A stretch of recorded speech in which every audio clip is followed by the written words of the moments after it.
Greetings, fiends, darklings and fellow goths. Welcome back to my channel. I'm Mad Morti. This is Morti Jr, or Volpina as she likes to be known.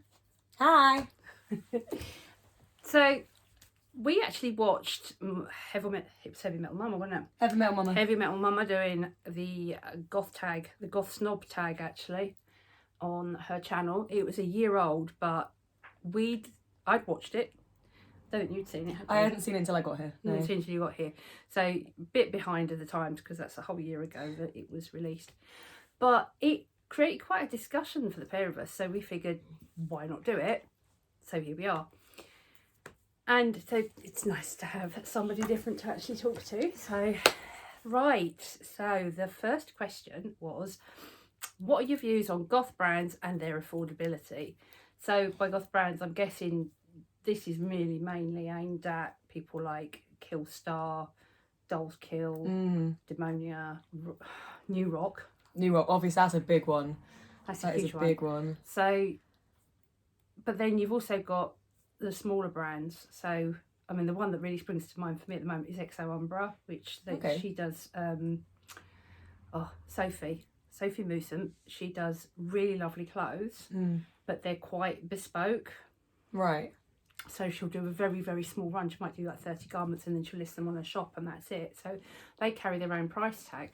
But to be perfectly honest, the price tag is relevant because it's handmade goods by one person. You know where they're coming from. And I'd just like to apologise now because we've got a couple of other special guests joining in. So if you can hear the noisy cat and you can hear the whining dog, please forgive them.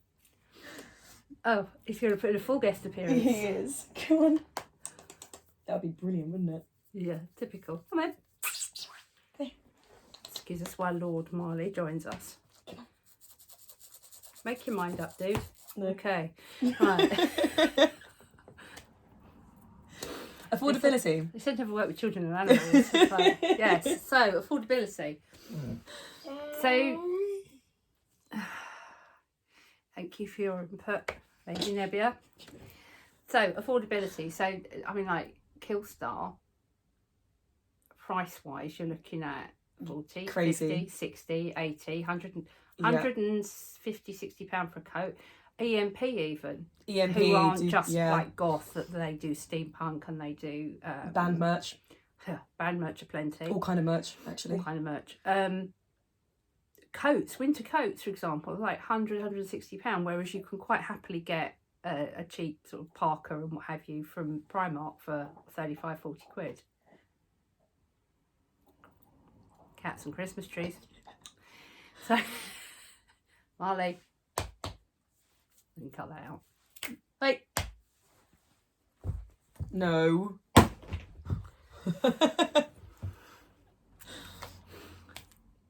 Where were we? EMP prices. EMP prices. So, how do you rate it? Because, like, you're at uni. I just can't. I can't buy from most designers because for me as a student, it's just way out my price limit. Like most of my clothes that I'm getting now are like charity shops. I love charity shopping and getting random stuff like that. And I love the big brands, but as a student, it's just way out. Kate's clothing sales. that's where it's at. Kate's clothing sales is where it's at. Absolutely. And not just like Kate's clothing, like EMP will do a Yeah, sale. they'll do sale. Especially if you're a member of the Backstage Club, they'll give you money off. But the biggest problem with that is, like, at least with somebody like XO Umbra, and the name escapes me, I'll probably pop it in just about down here. There's a Cornish company, and I really can't remember the name of them, but Moon Maiden, I think it's Moon Maiden Clothing. Right. Beautiful, beautiful dresses. Quite pricey, but they're handmade and you will expect them to last. So then that brings us on to the other problem, which is affordability. Is it based on where they're made and on why do they get to charge the prices they do? I suppose it's the demand though. They can charge more because of the demand of it, because it's such a niche market. We are limited by where we can buy things and what we can buy from, so they can charge that much because we don't really have more options than we used to. Yeah. And you know, you growing up way more than then, but Yeah, that's understatement. You know, but Yeah. still the demand, because it's such a niche market, Yeah. they can charge that much because you're not going to find anywhere else. Like New Rock, they are so specific and they have such a recognizable design that obviously they can charge more because you're not going to find it anywhere else. Yeah, but the thing is though, is that money is pretty much pure profit, because when you look at where some of these are made, Yeah. particularly like, I mean, I hesitate to actually mention any names because I haven't got the facts to back it up, but you know, those that are making them out in the Far East or in Central Asia, where they are paying an absolute pittance to get them made, and the quality is rubbish, and even brands like Shein, Dress Lily, you know, and sometimes Boohoo, what they get in, if they've got it coming in from the Far East, they're not paying much for it. They're paying pennies and then charging us an arm and a leg. Yeah, massively. So I think I'd rather buy from a small brand and know that that's actually going to put, that money is going to put food on somebody's table. Yeah, absolutely. Rather than line the pockets of the fat cats who are outsourcing everything. Do you think it should be cheaper? The big companies, I don't think the big companies have any reason to charge as much as they do. What's one of the worst ones for it? Not Doll's Kill. What's the other one? Brain's gone blank. I can't remember. There's so many. Point is, all of those big companies, but it's not actually, you know, it's not supporting a family. It's not supporting individual people. They're a big company that don't really actually need to charge that much to make the profit to survive. Yeah, I mean, some of them were started, like Killstyle started, I think, up in Scotland. Yeah. I mean, I'm no fashion guru, so if I get things wrong, forgive me, you know. But I believe they were started in Scotland. The clothes were originally made in Scotland, and then they are now made overseas. The whole fracas that went on around the Black Lives Matter movement with Dolls Kill, when they had the problem with their shop, that was started by one woman and has expanded. So ultimately it does go to feed families and what have you, but it's a question of the original ethos that went with it has gone, because it's now a case of they've outgrown, and instead of staying as a niche, they've outgrown what they can do, so they've had to sell like subcontract to get the stock in to meet demand, and they still push their prices up, and then quality suffers. So then you've got the debate between affordability and long lasting. So quality is the one thing, especially going back to New Rock, is the one reason that I won't buy New Rock new, most likely, because I just can't afford it. But even second hand, it's still quite expensive, but it's worth it because they last ages. Like it took a lot of effort for me to kill my New Rocks. They were old and I wore them every single day, everywhere, and almost cried when they died, but they were such good quality and so comfortable. So I suppose it's weighing up whether it's worth it or not. Yeah. And as a parent in a second marriage, you know, I didn't do well out of my first one. So I got my first pair of New Rocks this year. But prior to that, I'd quite happily go into like Shoe Zone. Shoe Zone had an amazing pair of boots that lasted me an entire year, and they were really good. That was only after a year they started to leak. So much so that they still had them in stock the next year, so I went and bought another pair. They were £20. Why would I want to pay £180, £225 for a brand new pair of boots if you can't guarantee they're going to last or they're comfortable? Oh, yeah. And also they've got the problem where they used to make them all out of leather, more and more of the product is slipping towards vegan leather. Doc Martens as well. And it doesn't last the same, but equally it doesn't break down the environment. But we're going on to a whole different set of questions there. Yep. So is buying Goth brands selling out? That's question number 2.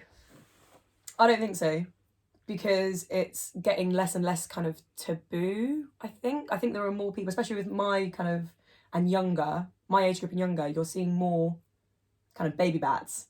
Yeah. So they might be going to those goth brands more, but I don't know if people like us, I don't often shop at those goth brands. You can't afford to. Just because I can't afford to. I'd love to. I would love to own half that stuff. But also it's that whole thing of, I don't like looking like a cutout, like a cardboard cutout. I don't look like a copy-paste image, you know? So I'd rather not be wearing the exact same things as a model that's seen on the website that hundreds of people see.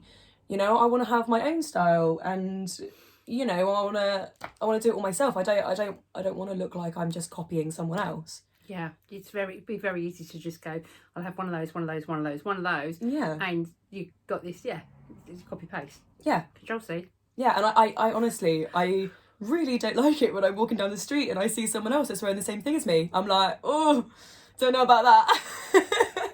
So the big question, and I know this isn't one of the questions that we're supposed to be following, but what do you reckon to New Rock selling pastel pink and pastel blue? No, I mean... That's not us selling out by buying goth brands, but is that a goth brand selling out by itself? But then again, we were talking about this, about how goth doesn't have to be black.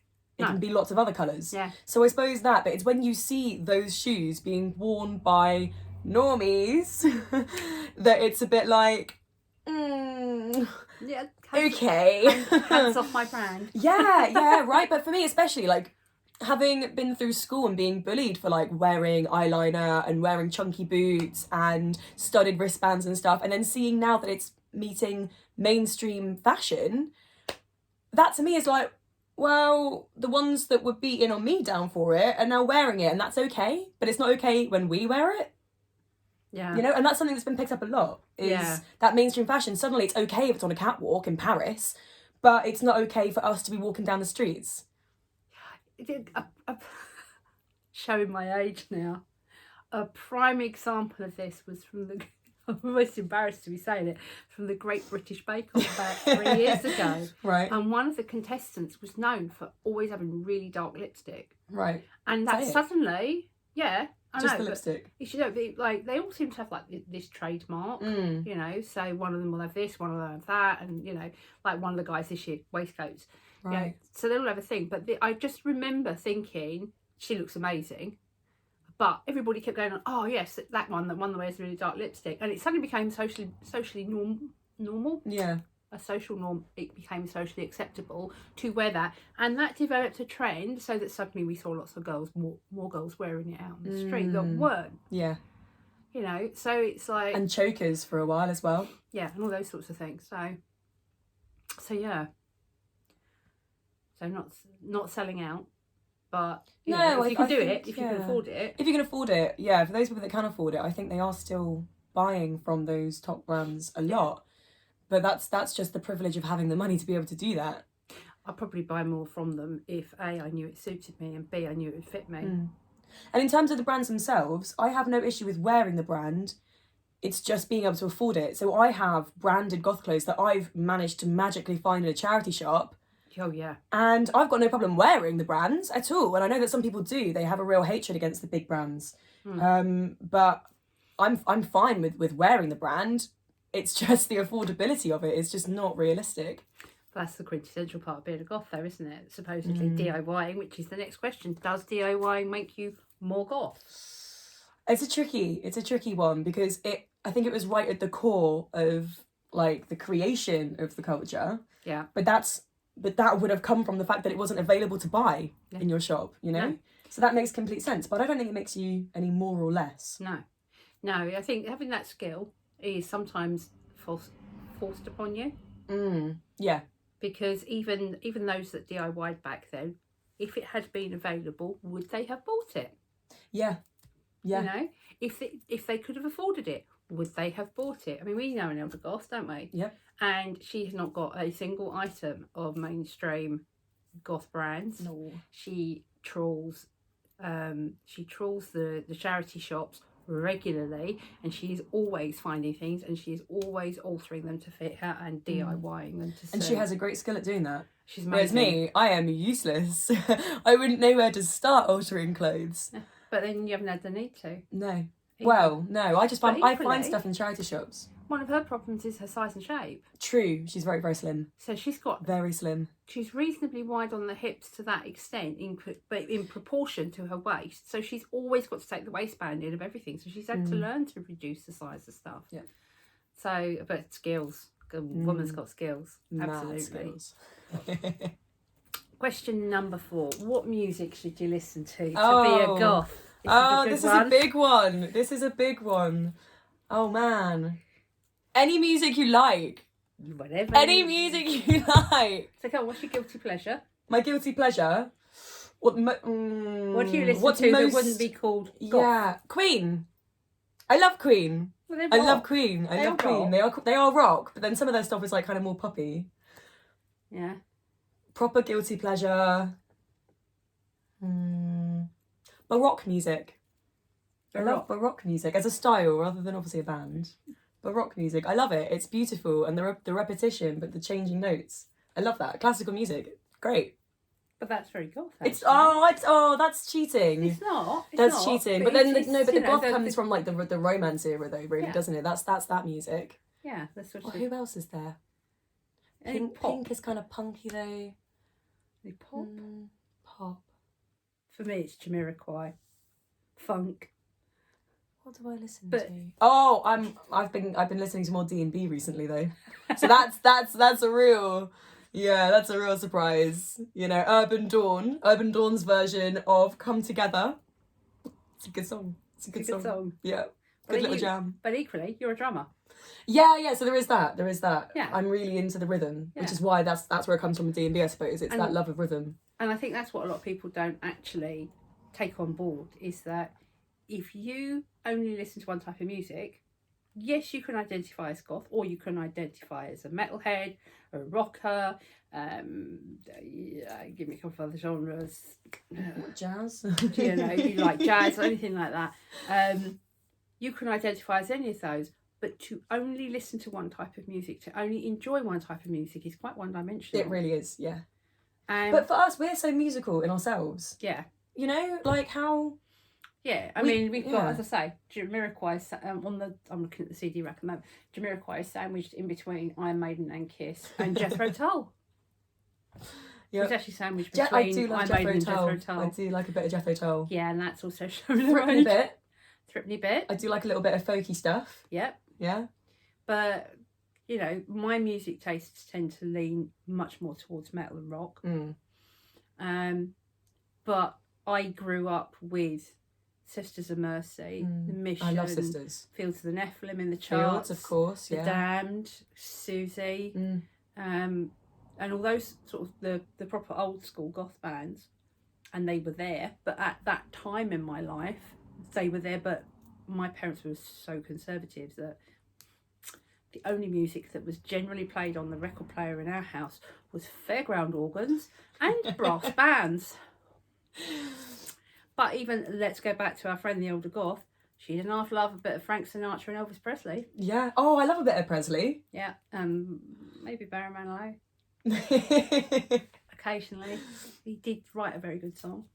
Even Neil Diamond wrote a really good song. You know, I'd draw the line at Dolly Parton. She's a very, very good songwriter, but I can't listen to her. Really? Yeah. Oh, I don't mind Dolly Parton too much. It's the odd track, the odd famous track, but yeah. So, what music should you listen to be goth? As we said, whatever you like. Yep. What is the minimum? Now, this is a really, really good question, because number 5 is, what is the minimum requirement to be considered goth? Now, in my very first video that I put up, I said, and this would be 18 months ago, that I was rock and metal. I got my hand trailing over the waters in goth, but I was not goth. Now, one of the reasons I said that at the time, even though in my heart I kind of felt like I was a goth, was because I had been told by an elder goth that I was not a goth. Gatekeeping. And we are now seeing out there in the world, and one of the reasons, you know, that this has come up is because of Mama Goth and Heavy Metal Mama putting this tag out a year ago. Might be a bit more than a year now. Who have said that if you think you are goth, you probably are a goth, which therefore makes me a goth. Yep. And, you know, I mean, look at the lamp behind me. Okay, so we have a hair. We have hair, but we have hair. But I have a lamp. I have a pile of skulls as a lamp, you know. I'm not your average normie. Not the average mum. Smaller than the average bear. Anyway, we digress. So, what is the minimum required to be considered goth? God, I can't even think of one. I think it's just a love for the scene of it, for the culture of it. It's the passion for it. It's, you know, me, half the time I'm dressed like a hippie and half the time I'm dressed like a goth. So what? Yeah. I love it. And when I'm goth. but you know, when you get dressed up and you put your makeup on, like if that makes you feel happy and you and alive, yeah, that's the minimum requirement for me personally. You explained it really, really well earlier. It was something about your hippie clothes, your comfy clothes. Yeah. But your goth clothes are your confident clothes. Yeah, exactly. Yeah. So I feel comfy in my soul and physically in all my hippie stuff, my harem pants, you know. But yeah, my goth clothes, I'm walking down the street and I am feeling myself, genuinely. It's, oh fierce. Yeah. Feeling fierce. And it's one of those things. And I'm like, yeah, I feel good. I feel good in myself. I feel good about myself, you know. And yeah, people are looking, but I don't care because this is who I am. But I can also easily just go to the corner shop with no makeup on, hair in a bun, with my harem pants on, and I'm happy. Yeah. Yeah, it's almost like you're allowing yourself to just completely relax and just puddle, as I like to call it. You just puzzle. But, you know, when you're not wearing the clothes that make you feel comfortable and confident, you lose something of yourself. Yeah. Yeah, I think so. You know, so the passion, the something that makes you feel this is right, that's, you know, if you feel that when you put goth clothing on, that makes you a goth. Yeah. If you feel that when you read gothic romantic fiction or horror stories or watch the films like, you know, like Dracula or I should make a list of these things so they don't slide out the brain. And if you're laughing with the Addams the family and not at them. Yeah, yes. It's like, that thing. So they're going, oh, that's so my life. Yeah. Yes. Rather than actually just mocking. Rather than just mocking it. That's how you know the difference. Funny when you actually can empathise. Yeah. Yes. So yeah, I think, do you find there's a borderline? I think there is, and I do believe people can be a bit catty sometimes and say, you know, there are fake goths about and stuff. And I am reluctant to say that I have come across a few that they do seem very superficial, and they are the ones that tend to buy from all the big brands because they don't quite have that creativity to make their own style, so they do have to copy and paste. They're the ones who like having a brand and like a label. Yeah, so they stick themselves in this little box that they create. And I think if you could say true goth, I don't want to, but you know, to be really part of that culture, it's having that love and comfort in and of yourself to have your own style and not just be like in awe of a model on a website and be like, I want to look like that. You want to look like yourself. I want to look like me. I don't want to look like that model. I want to look like me. Take and I think that's an essence, and then working out how to put it together. Yeah, exactly. I think that's the essence of it because it's about really knowing yourself. I think. Yeah, and you can't gatekeep. You can't say to people, what you're feeling isn't right and what have you. But I do think there is that. I mean, I'm one of the moderators on the Gothic Home Decor Enthusiast group, and there are odd occasions when people post things and you're like, you really are stretching the boundaries of what is considered to be Gothic home decor with that particular post. And I won't name and shame anybody. No, of course not. I can certainly remember a pink and white kitchen that's done the rounds a few times. There's been a few, haven't there? Yeah, but this one was far more Rococo and Georgian than it was Gothic architecture and decor. So I think it's about being realistic as well.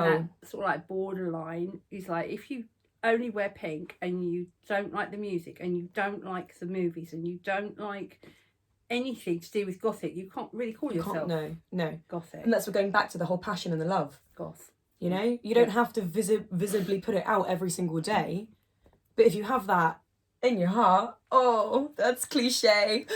If you do that, if you feel that, then yeah. Nobody would know you're a drama student, would they? Not at all. But yeah, absolutely. Question 6. Should you maintain the goth aesthetic at all times to be considered a true goth? Oh, so we've already touched on this a little bit. Yeah. No. No. No. No. No.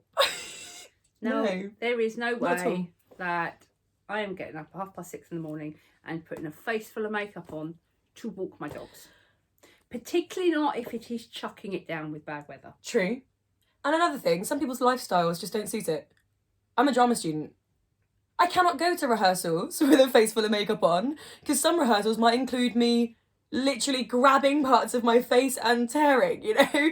It's just not literally tearing, you know what I mean, like smudging. Yeah. Smudging. Yeah, the whole You know, sort of and like pulling it. massaging your face and stuff to wake it up in the morning. I can't wear hot and makeup for that. sweaty. But also, the one thing... And wearing your new rocks for dance is not practical either. Well, not at all. You could. Not at all. That would be very industrial. But in characterisation, contemporary. if I'm supposed to be characterising a 5-year-old girl, how can I do that with a face like this? That's not possible, is it? You can't. Yeah. So for some people, it's their lifestyle. You can't expect everyone to 24/7, you know, be their most extreme style. 5-year-old girl in full makeup and a pair of demonias, that's a whole other video. But yeah, exactly. But you know what I mean? You know what I mean? You can't. It's not physically possible. No. I can't, get in the shower. I am no longer goth dressed. Still goth in the middle, you know? Yep. Yeah. So, big name YouTubers. Question number 7. Are the big name YouTubers selling out / cashing in when they receive hauls from companies? Ooh. So, by big name, we're looking at Toxic Tears, Black Friday. Yep. Possibly even Jake Monroe, because Yeah. you know, he'd be considered. Riri Phillips is another one. Oh, I haven't heard. Yeah, she's Antipodean, down under. Yeah, so when they get gifted clothing from Hillstar or from Demonia or something from New Rook. New brand. We'll start our own, eh? New Rook. New Rook, yeah. It might get in trouble with them, though. Nouveau Rook. Nouveau Rook. Yeah, so when they get hauls, gifted loads of clothes, you know, while we're here, if there are any home decor companies that would like to gift me anything for this house, more than happy to do a review for it. Just putting it out there, because my whole channel is about renovating this house, and as you can see, we've still got some work to do. So anyway, just a little bit, small infomercial in there, just a little. So yes, so when they get loads of clothes, are they selling out or cashing in? I don't think so. I think when people get funny about this, I honestly think it comes from a place of jealousy. And like, I feel it. I'm like, yeah, I want that stuff. That's cool stuff. And they get it for free. But the point is that they're being used because of their public face.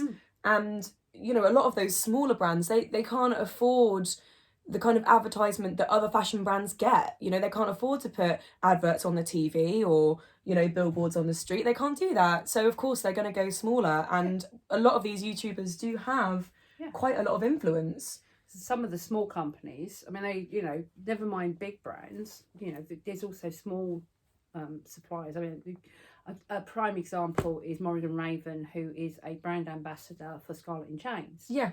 Who are a small business. Yeah. You know, fair play to it, because whilst Scarlet in Chains, while they, Drew and I can't remember her name. Oh, I don't know. I don't know. But while they are busy making, they can't be filming, they can't be advertising, they can't be putting stuff out. And it costs them money. So I have in the past, I have made silver jewellery. I know how much it costs. I know how much time it takes. You know, and I know what it costs them to gift it. You know, okay, it might not be the price that you see on the website that it's cost them, because they've only paid for the materials and their time.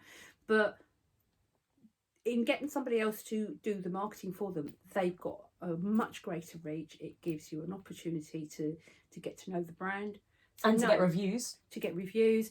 And the number of times that I have been properly influenced by an influencer to go and buy something. Laura, the batwing collar thing. Thank you. We won't go into that. But yeah, so, gotta have one of those. It works. And if it works, if it ain't broke, don't fix it. Yeah, exactly. So, and let's not forget, for those of us that are watching this who are YouTubers, who make these videos and put them up there, for those of you who don't, and don't know the process, there is a lot of work goes into doing these videos. You have to do your research most of the time. Well. You have to actually prep what you're going to say most of the time. Sometimes when you're doing one like this, it actually works best to just do it on the fly. Just discussion. Because you can just have this discussion, and you end up with a really, really long video that YouTube don't like. But more to the point, you've got prep work, you've got filming, and let's be honest, how much of it actually goes up and how much of it hits the cutting room floor digitally like it used to. Yep. You've got hours spent editing, putting your cards front and back.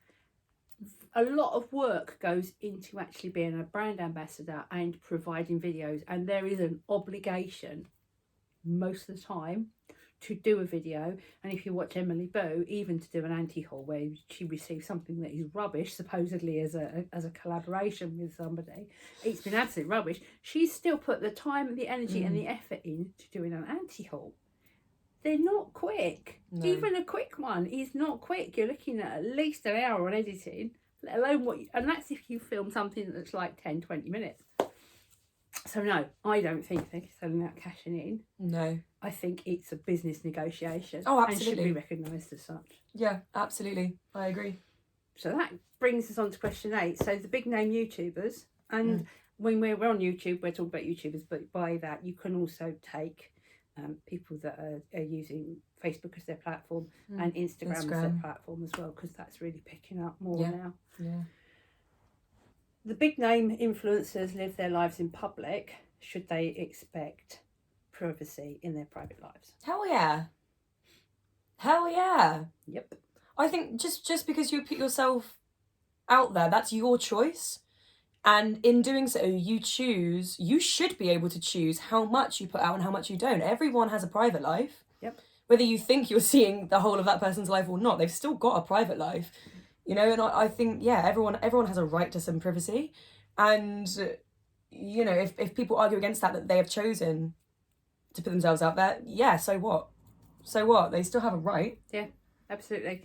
However, if you're going to put everything about your life out there, you can't complain. You can't complain when the shit hits the fan. Yeah, you can't complain. You take responsibility for what you put out. Yeah. But it's if people are being invasive, if like your followers are being invasive, then yeah, that's not okay, because everyone deserves a private life. There's you know, they should have privacy. You know, and there's a fine line, and people do cross it. It's a really difficult. You know, it can be really difficult because also people out there this is all they get of the world sometimes, and they develop a relationship in their own heads with the person that is the influencer that they are watching, and see them as their new friend, and then start being a bit invasive, and that's like time to back off a bit. Yeah. But you know, if you maintain a very definite border between what you do on YouTube, you can share quite a lot of your life, but say, right, I am only sharing these bits. So on this channel, it is I will share things that I make and do. I will share what we're doing with this house, and I will share travel. But you won't see every minute of my day. You won't see. There are some things that are, as far as I'm concerned, sacrosanct. Ain't nobody seeing me in my swimwear. I'm just saying that now. Fair enough. Not at the moment. Anyway, I might change my mind in about 10 years' time. Who knows? You know, it's like, all the goth gets her kit off. No! Right. So yes, they have a right to privacy. Yeah. Yes. But definitely taking responsibility for your own actions. If you're putting something out there that is private, and people have taken that maybe the wrong way, or they start putting out abusive comments because of that, you've chosen to put that part of your life out there. Yeah. You can't complain for people, and you know. As far as I'm concerned, children are sacrosanct. Yeah, okay, some YouTubers will have will have their children on their channel. But, you know, and there are times when it's cute, but just because that child has been involved in something on the channel because it's funny, or it is helpful. So, you know, children's goth clothing, for example, or, you know, I'm thinking there are other children YouTubers out there, so like Nandy Bushell, who's shot to fame over the last couple of years with her drum skills, and this latest Oh my Dave gosh, yeah, of Grohl, course. Dave That Grohl was battle. amazing. Yeah, you heard he conceded. Yeah. So, you know, things like that. Just because they're on there does not mean people can go and pry into their private life. So, end of. Yes, privacy. Right. 2 big questions to end with. Number 9. What is your view? This is where we all duck and take cover, everybody. What is your view on Goths wearing different symbols that are aligned with different religions? Oh, the nostrils are flaring. This is really good.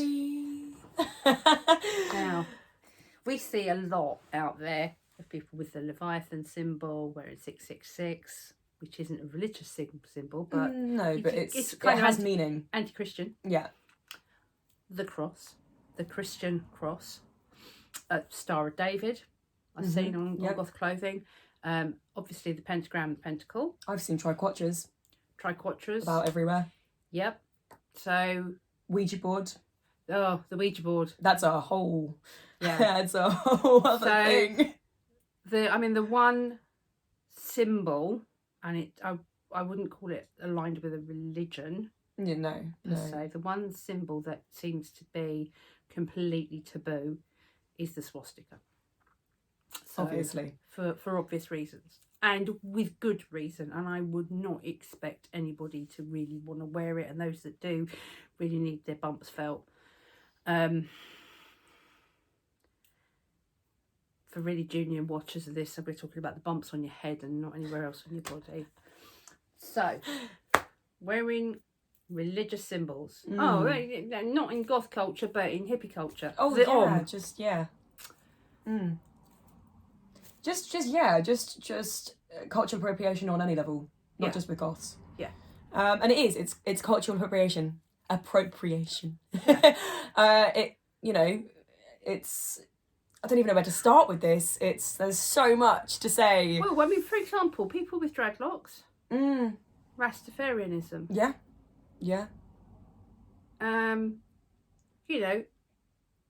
Generally speaking, it was accepted back in the sort of 70s that if you had dreadlocks, you had converted to Rastafarianism. Yeah. I might be wrong there, but that's how I see it. But I'm pretty certain. We'll check our facts. Anybody who really knows any Rastafarians who are watching this, please feel free to comment. And please help. And be kind. Let's talk about the pentagram, because that's something we wear. Yeah, and that's something that we're both very passionate about. As pagans, as a pagan, I feel every right to wear the pentagram. I wear it every single day, all the time. I don't take it off. And that is something that is very central in my beliefs and my spirituality. It's a very powerful symbol for us. It carries a lot of weight, and predominantly it's a symbol of protection. It has stolen by the Christians. It was, yeah, for a little while. So check out your churches. There is this opinion that symbols are just symbols, they're shapes, whatever, they're just lines and curves. But to say that is actually really, really disrespectful to those of us that do hold those symbols with a lot of value and meaning, because what you're doing is basically just demeaning it all. You're saying, it doesn't mean anything at all.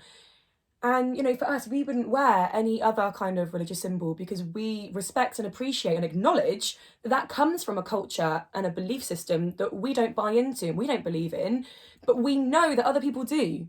And it's that level of respect. And how much crap would we take if we walked around sporting religious symbols from Sikhism, religious symbols from Buddhism, and we didn't follow that belief? Yeah. We talk about cultural appropriation. Native American headwear. Ooh. The tribal headwear. Look at the trouble JK got into over wearing the feathered headdress on stage, because it is so important. It's massive, yeah. To the Indian culture, the Native American culture. Sorry. The old habits. Yeah, of course. Very old habits. Die hard. Good movie. Good pun. High five, girl. Right. So, you know, it's so intrinsic and so important and so respected within the Native American culture that to wear them, to buy them, is seen as a bad thing. The amount of trouble I have seen on Gothic home decor enthusiasts blow up over using dream catchers. Yeah. And, you know, you shouldn't be using them. Some people are highly offended by it. Some people are not offended at all by it. I struggle seeing people wearing some things when they don't know what they mean, when they don't really understand, and when they don't care. It's the not caring part. It's the not caring part. It's wearing a symbol that you don't hold any meaning towards, but you've got no desire to even understand what it means to someone. And somebody who's really dismissive of it, they're the ones who are going to get in trouble with me.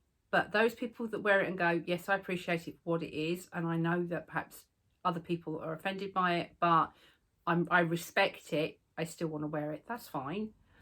But for me, like, the number of... I absolutely won't touch anything to do with the Ouija board, even though I know it is a Victorian game. I won't. You know, it's too borderline. And equally, I won't wear anything these days that have got the Christian cross on, because I do not want to be mistaken for a Christian. Well, yeah. You know, I don't get burned at the stake. I think I've got one thing that I absolutely love, which is a beautiful handbag that was made by Band. Oh yeah, I know the one. Which is a Gothic arch handbag. I'll probably, if I can get a picture of it, I'll pop it in somewhere here. Gothic arch handbag, which has got a beautiful Gothic type. To be fair, I think I've got a bag with a cross on as well, but I haven't used it in over 2 years. And every time I get it out, I'm like, oh. And I don't mind it so much because it goes with the Gothic arch on it. Yep. Yeah. Well, it's got the architecture. It's to do with the architecture. It comes from the architecture rather than the actual religious symbol. But to actually wear clothing that's got it on. Yeah, no. And jewellery specifically is the big one. Yeah, I can't bring myself to do it. So yeah. So it's just having respect. That's our views. Equally, we appreciate that other Goths out there do not have the same views as us. Oh, of course. And I think it becomes more of an issue when things like that are taken by brands and used as a money-making... Yes. Because they're the latest cool thing. The first time that I saw a pentacle in New Look and Primark, that made me real mad, because it wasn't even really about... It was kind of about the mainstream fashion thing, but it was the fact that they're making money off of something that is so important to us, you know, in our spirituality and our beliefs, and they're making money from that. And we talked earlier, didn't we, about the fact that, I mean, we've already touched briefly on the fact that the swastika is the one taboo thing. Now, that was representative of the SS and the whole Holocaust thing. And people won't touch it now because they don't want to be tarnished with it. And those people that do have it tattooed on them and things like that, again, that's a whole other video. But that is an image, that is a symbol that is synonymous with death, destruction, annihilation, the decimation of a people and a culture. Just pure hatred. The pentagram, to those of us who are pagans and have pagan beliefs, that symbol resulted in the persecution and torture and murder of thousands of women.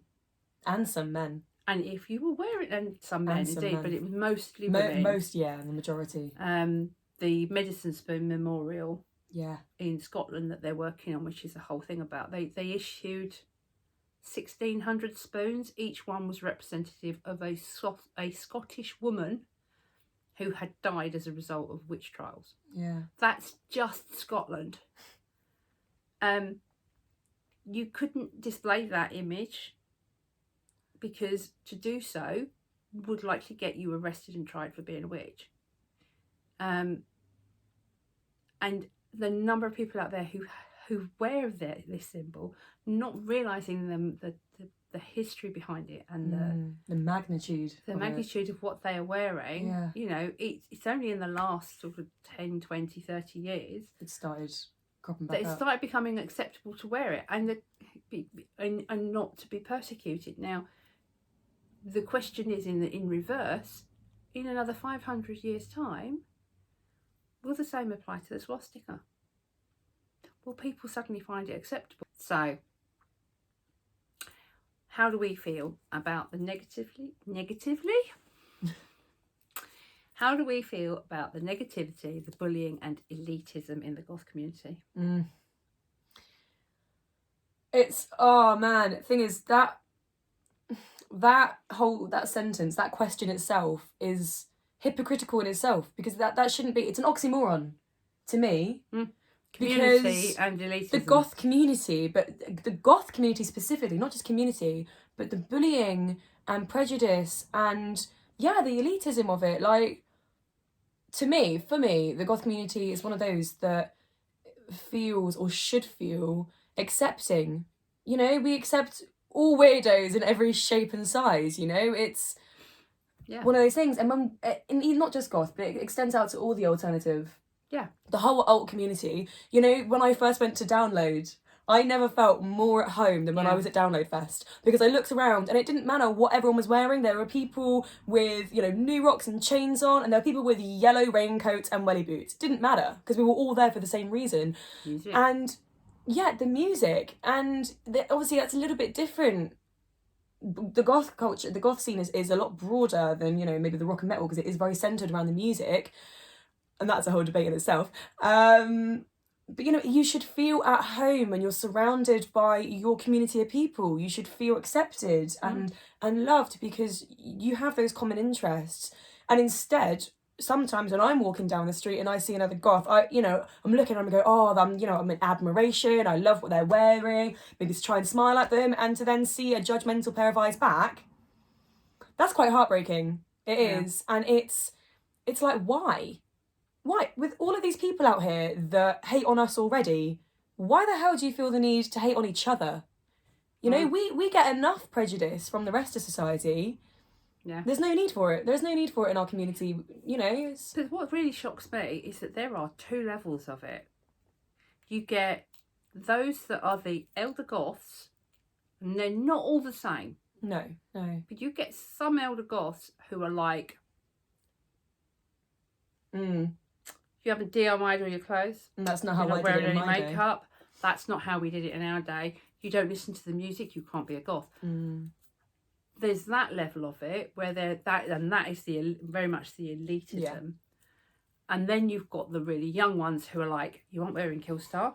Yeah. That doesn't mean you're not a goth. And then there's those of us in the middle who are like, what the hell happened? Caught in the middle. You know, we were a little bit too young to be proper elder goths, because, you know, or came from really conservative families, and so we just sort of like trailed along behind like that little lost kid trying to hang on to big sister's coats all the time. You know, that was quite tough, especially for those of us who were quite late into the scene, you know. Yeah. So I was 16, but because I was a fan of Duran Duran once upon a time. Yeah, well, I started out with Avril Lavigne, so. No, you like Rihanna first. Oh yeah, Rihanna. Oh yeah. Yeah, and then we gradually educated you. That you did. You educated yourself mostly. Mostly. So, yeah, it's like big sister's still picking on us, and little sister's coming up, or little brother, you know, pick a gender of choice, or no gender at all. They're coming up and they're like, oh, well, because you're not doing what they're doing, you're doing it wrong. And that is so the essence of goth not. Yeah. It was all about, you know, okay. Individuality and uniqueness. There was individuality and uniqueness, except the fact when you really look at it, you know, everybody was all looking like Susie or Robert Smith. Very true. You know? Very true. We follow a tribe. Yeah. We can't have civil war. So guys, pack it in. You've been told. The dog agrees. Good girl.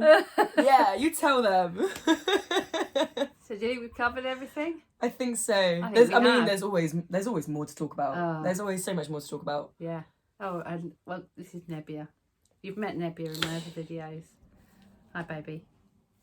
So that's it. I hope you've enjoyed this. If you did, feel free to like, comment, subscribe, hit the notification bell, and we'll see you in the next video. Bye. Bye.